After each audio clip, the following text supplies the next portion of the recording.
ユミ、鎮魂の夢に沈みましょう。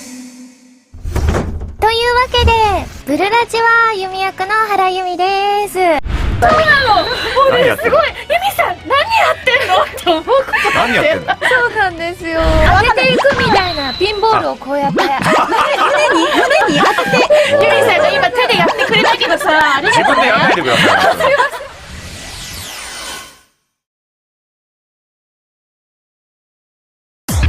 ブルラジ。ブルラジ。ブルラジ。ネオ。ブルラジ。ネオ。ようこそタイマニーネオへ。ラグナーザ・ブラッド H 役杉田智和です。ノエル・バーミリオン役近藤かな子です。椿屋役今やさみです。この番組はですね、はい、自分の感度が3000倍になったという、伝説のタイマニンを忍者がゲストって何違うわ。違う忍者？違いますよ。今回はですね、現在大好評発売中のブレイブルークロスタッグバトルの応援はもちろんアークシステムワークスの様々な情報をお届けする番組となっておりまして、なんとですね、ブルラジには初登場になる悪を滅する正義の忍びのあの方が今日はゲストに来てくれるという忍びです。あ、そっち忍者龍剣伝みたいな感じだどうだろう。まさか龍はやぶさが誰でしょうね。どの忍びかな。どれだろうな、気になるな。忍者って世の中いっぱいいるからね。確かに。世を忍ぶ連中なのに割といるのよ。そうだし、今回のゲストの方はあんまり忍んでない。あれ？忍んでないのか。やっぱりそんなやつだ。ちょっとね、自分も自覚があるの。あんまり忍んでてないこと。今井あさみさん声のそうなのよ。あんまり忍んでないなって思いつつ、結構忍んでるんだったらもっと色白じゃなくてもっとなんか緑っぽい色にした方がいいですよね。迷彩系のね、色は白白やけんね、今日のゲストの方はね。私ここだみたいな見た目ですけど。そうなんです。あれおかしいな。ちなみにですね、今日のブルラジネオなんですが第7回でございます。7回にもなりました。ありがたいですね。前回から4ヶ月ほどしか経っておりません。4ヶ月。いやでもこの年齢になっての4ヶ月ですよ。早いのか遅いのか分かんないじゃないですか。確かにもう遅く感じない？あ、感じるかも。はい、これがカレーでございます。カレー食べたくなった。お腹すいたね。メール読むよ。はい、ブルラジネーム W さんからです。はい。メインパーソナリティの皆さん、ブルラジは、はい、ブレラジは、はい、私は妹とよくブレイブルーセントラルフィクションブレイブルーのタッグバトルの対戦を楽しんでいます。家族とブルラジはゲームを始める前から知っており、いつも楽しんで見ています。ラジオ先だったのね。かわいそうに。セントラルフィクションはスイッチ版が出たらすぐ買おうと思い、真っ先に予約したのをよく覚えています。皆さんは常日頃楽しみにしているものはありますかとのことです。なんだろう。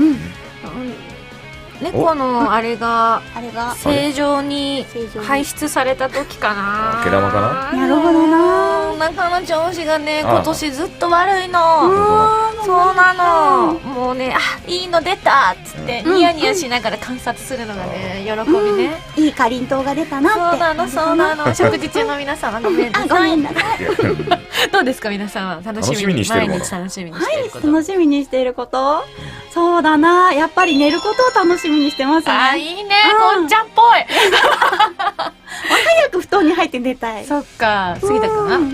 僕は動画サイトに新しい動画が追加されないかなって。あ、何見てんの聞きたい。いやもちろん毎日買うわけじゃないんですけど、あ、今日はいいなとか、なんか今日いまいちだな。買うもので映像でなんか人気が出るとランキングみたいのがあって売れてますってなるとみんな真似するのよ。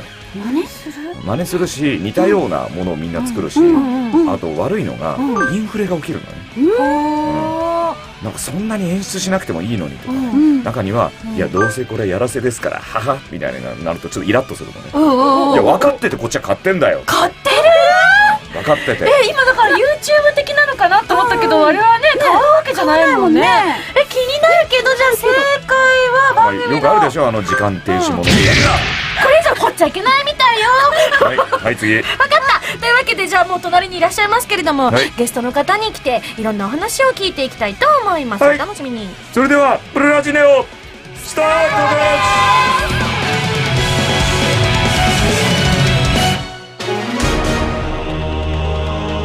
この番組はアークシステムワークス株式会社とアミューズメントメディア総合学院の提供でお送りします。あなたが生まれなければこの世に生まれなかったものがある。欲もなく誰かに褒められるわけでもなく、まっさらな気持ち忘れないように書き続けていれば形になってくると思うんで、目いっぱい好きなことをやってもらえたらなって。プロの同じ土俵に今乗ったら負けるな、じゃあどうやって勝てんのかな。夢を持ってこうなりたいんだ。チャンスっていうのは転がっては来ないんで、自分で掴み取るものなんで、必ず夢を夢で終わらせない。アミューズメントメディア総合学院。ブルラジネオは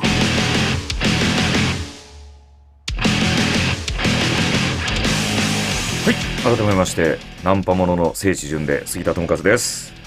ナンパものではないです。近藤かな子です。私も硬派な方だと思いたい今井あさみです。それでは早速ゲストをご紹介しましょう。戦乱神楽シリーズ弓役原由美さんです。ユミ、鎮魂の夢に沈みましょう。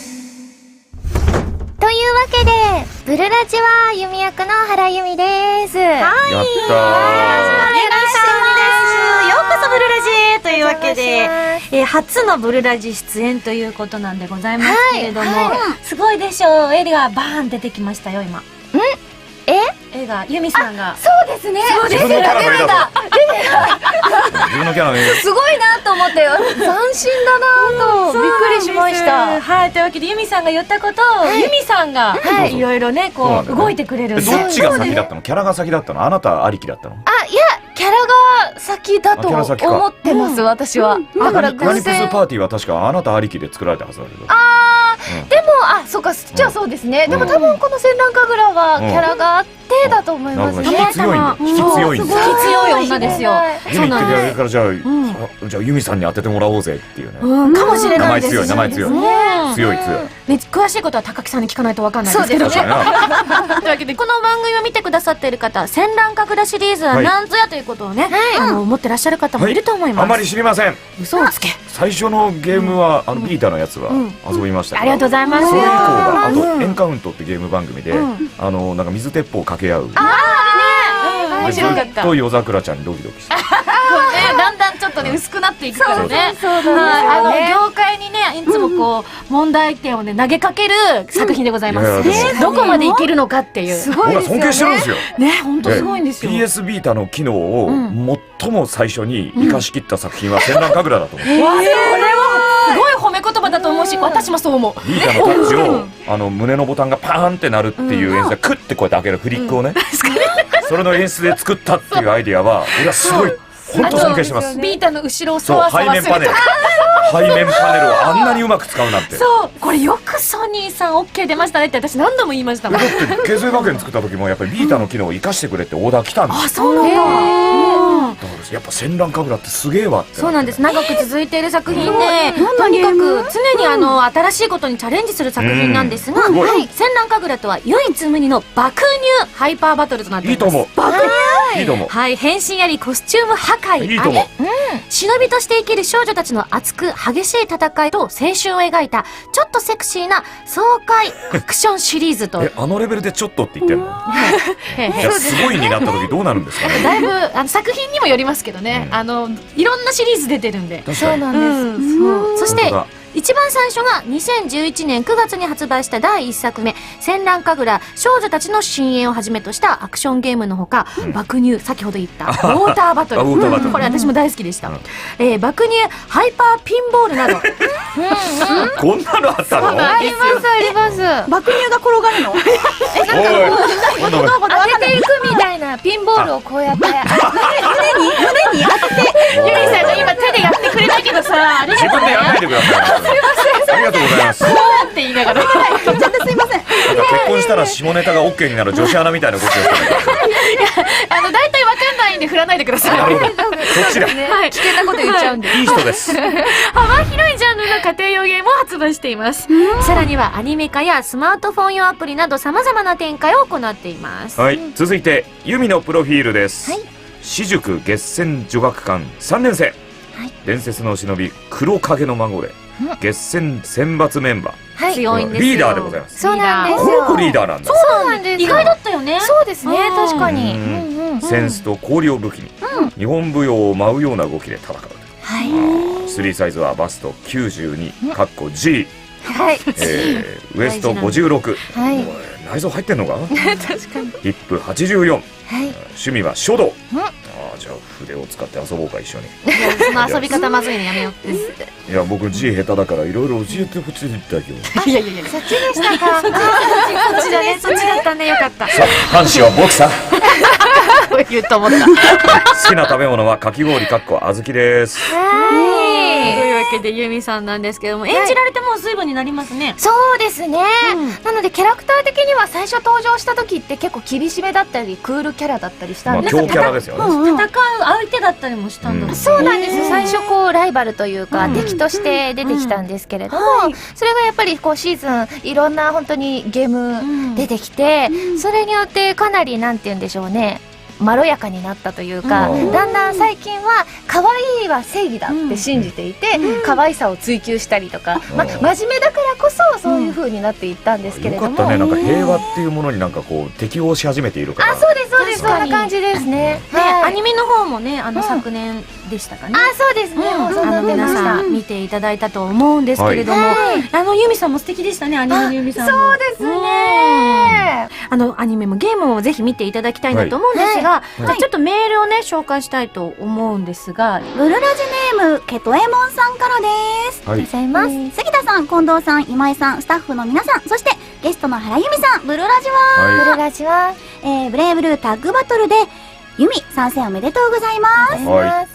実を言うと私大の巨乳キャラ好きでして、なんでよくわかった。由美が実装されたら速攻でその性能と巨乳を体感したいと思います。なるほど。職人の動きだからね、あれはね。ふと思ったのですが、原由美さんが担当されているキャラの大半が巨乳な気がします。一体どうしてなのでしょう。いや、私もね、どうしてなのだろうって思うんですけど、演じるキャラクターのね、9割以上ね、巨乳なんですよ。すごい綺麗な声で何言ってんの。だからなんかちょっとやっぱ巨乳キャラ見ると、なんかまあ羨ましいなって気持ちもありつつ、やめなさいやめなさい。なんかちょっとドキドキしちゃう。そこまでだ。コスプレしろって言ったら困るやつやな。そうなんですよ。私は逆に8割方が貧乳キャラなんですよ。ではここで今井あさみさんのコスプレを振り返ってみましょう。バッ。わりかしそっち系が多くてですね。そうですよ。で、戦乱神楽の時にほぼほぼ多くのよっぽどな特殊キャラ以外はみんな大きいんですよ。確かに。もうそこが売りなんです。どうしたって結構言われましたね。今井なのに胸がでかい。余計なお世話だよ。私は結構あるから関係ねえよ。よせよせよせよせ。そこまでだ。で当時は結構突っかかりましたね。今じゃ受け止めましたけど、何言われても大丈夫よ。あららら。好きに言いなさい。ならどうしてあなたは泣いているんだ。涙が見えますけど。おかしいな。出ちゃってる。キャラクターが泣いている。多分原由美さんの声は温かい優しい声なんですよ。だから多分母性みたいなのがあるから、多分そういう役が来るんじゃないかな。確かにそういうのあるかもしれませんね。初めて出会って一緒にステージに立たせてもらった時に、彼女が初めてのステージをこう踏んでいるのを脇でメンバーで見てたんですけど、某ツンデレといえばという声優の女の子がそれを見ながら、なんかずるいよねって言ってた。いいなって言ってた。あの声いいなって。そこが羨むって相当ですよ。相当ですよ。相当です。まあお互いにないものをね、ねだりしてるんだなと思いましたけど。お互いその得意とするジャンルもできますけど。もちろんね。羨むって相当だな。そう、その時に結構なんか確かにっていう衝撃を覚えたのをよく覚えてますね。でもたまに逆に苦労することもあって、なんか別にその色っぽいキャラじゃないのに、若干こう年齢上のキャラを演じると若干色っぽくなっちゃうみたいで、それで普通の家政婦さんだったのに、なんかこう家の人をなんか誘惑しそうだからちょっとそれやめてもらっていいですか。そんなつもりないのに。そうなんですよ。どうしようと思って。面白い。こうなんだろうね、中身とこうなんだろう、すごい出てくるものが全然一致しない人もここまでの人も珍しいですけどね。普段一緒にこう喋ったりとかしてるともう全然そういうのないんで。俺その家に住んでる人だったら気が気じゃねえ。そうかもしれないね。気が気じゃねえ。ドキドキしちゃうかもしれないね。はい、というわけで、じゃあそろそろですね、ユミさんとは何ぞやというのも皆さんどんな人かも気になってきたと思います。いい人です。はい、こちらのコーナーやってみましょう。てめえに一問一答ネオ。はい、というわけでゲストの人となりを根掘り葉掘り聞き出していくこのコーナー、リスナーの皆さんからいただいた質問を私たちが60秒間でできる限り聞いていきたいと思います。ユミさんはあんまり考えずに直感で答えていってください。はい。どうしても答えられない場合はパスでも大丈夫です。わかりました。はい、心の準備よろしいですか、ユミさん。はい。これ事前に聞かされてないっていうのがすごいドキドキですね。ちょっと瞬発力試されますね。ガチの番組なんで。わかりました。頑張ります。はい、それでは私イマジン杉田くん、今度もたちはこんちゃんだよ。何台本にも書いてないよ。なんでなんで自分でイマジンって言っちゃったから、やっぱりそこは揃えた方がいいのかなと。だいぶ浸透してきましたね。浸透してない。我々が10年間やったら10年やったら私も感化されるの。感化されないで。よし、このまま浸透させよう。はい、ということでいいですか。それでは行ってみましょう。原さんへの一問一答スタート。今一番ハマってることって何？バチェラーです。朝起きたらすることは？歯磨きする。最近食べた美味しかった食べ物は？担々麺。最近食べたラーメンは？担々麺。幽霊って信じますか？信じます。カップラーメンは3分待ちますか？2分半です。ゲームで好きなジャンルは何ですか？クイズゲームですかね。猫派、犬派、鳥派、その他？猫派ですかね、最近は。筋肉は好きですか？まあ、あんまりですかね。最近作ったベストオブ料理は？最近作った、鍋。ラーメンに外せないトッピングは？ラーメン、でも逆に、トッピングは入れない。人生で恥ずかしかったことは何ですか？恥ずかしかったことは、なんだろうな。でも、なんだろう、常に。終わっちゃった。いい人です。優しいな。恥ずかしい。あんまないか、逆に。たまになんか、恥ずかしいって言うけど。かわいい。でも逆にあんまり人よりは薄いかもしれないですね。薄いと思いますね。なんでしょうね。私がユミさんの行動を見て恥ずかしいと思うことは多々あるけど。そう。あるかも。そうですね。ユミさんそれはって思うときは。どんなことがあったんですか？ちょっと言えないようなことがたくさんありますけど。浅草の方が恥ずかしがりな感じですよね。そうなのよ。私恥ずかしがりなんですぐ恥ずかしがっちゃう。そうっすね。そう、すごい関西人なんで、めっちゃ握るんですよ。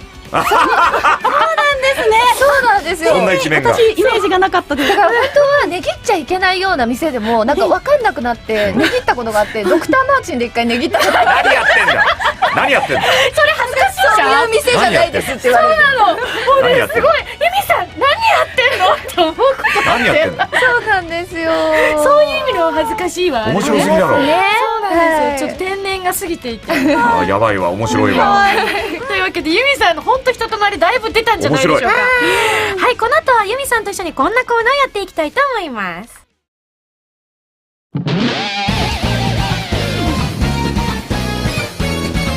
ブルラジニュースネオ。こんにちは。ブルラジニュースネオのお時間です。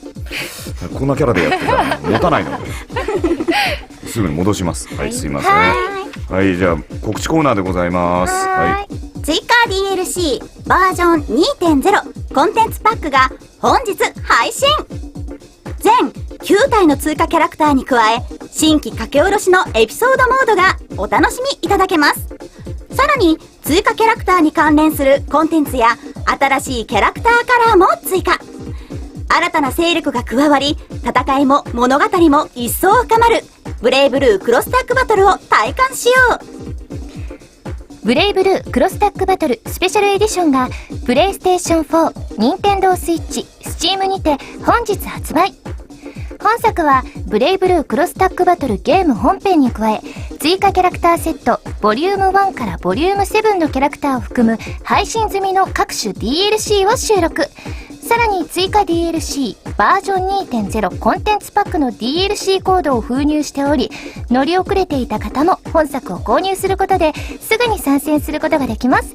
私の演じるユミも加わり、総勢53キャラクターが参戦したブレイブルークロスタックバトルスペシャルエディションをぜひプレイしてくださいね。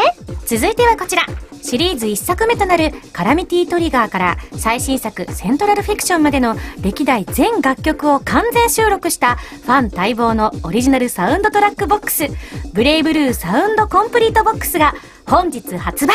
やった。楽曲制作陣のインタビューやアーティストコメントが掲載された限定ブックレット、新規書き下ろしイラストなど、ここでしか手に入らない特典が付属したファン推薦の限定グッズとなっております。11月21日木曜日よりアークシステムワークスオフィシャルウェブショップアーク商店寿屋秋葉原館にて販売を開始しておりますので、ぜひお買い求めくださいね。熱血硬派国尾くんの生みの親岸本義久氏とダウンタウン熱血物語のシナリオ原作モケケ関本氏がタッグを組んでお送りするシリーズ初の SF 格闘アクション、熱血硬派国尾くん外伝イカスゼ小林さんが好評発売中。今度の主人公は国尾と拳を交えたマッハチョップでおなじみの霊峰四天王ヘッド小林正夫その人だ。まだプレイしていない方はぜひ公式サイトをチェックしてください。以上、ブルラジニュースネオでした。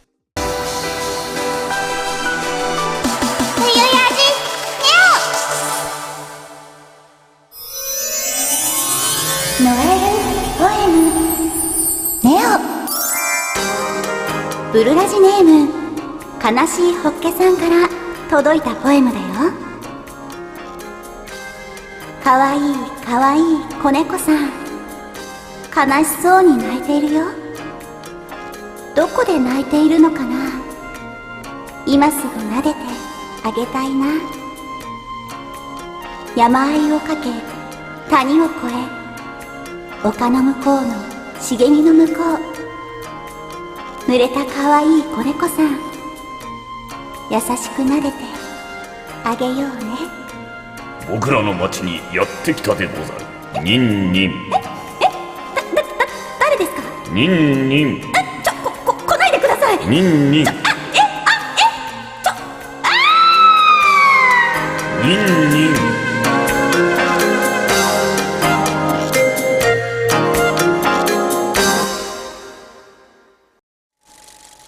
ン。ギターをネズミにかじられたショックで髪が白くなってしまう。ノエルちゃんと中学生の頃から高校1年生ぐらいまで付き合ってたんですよね。そうでも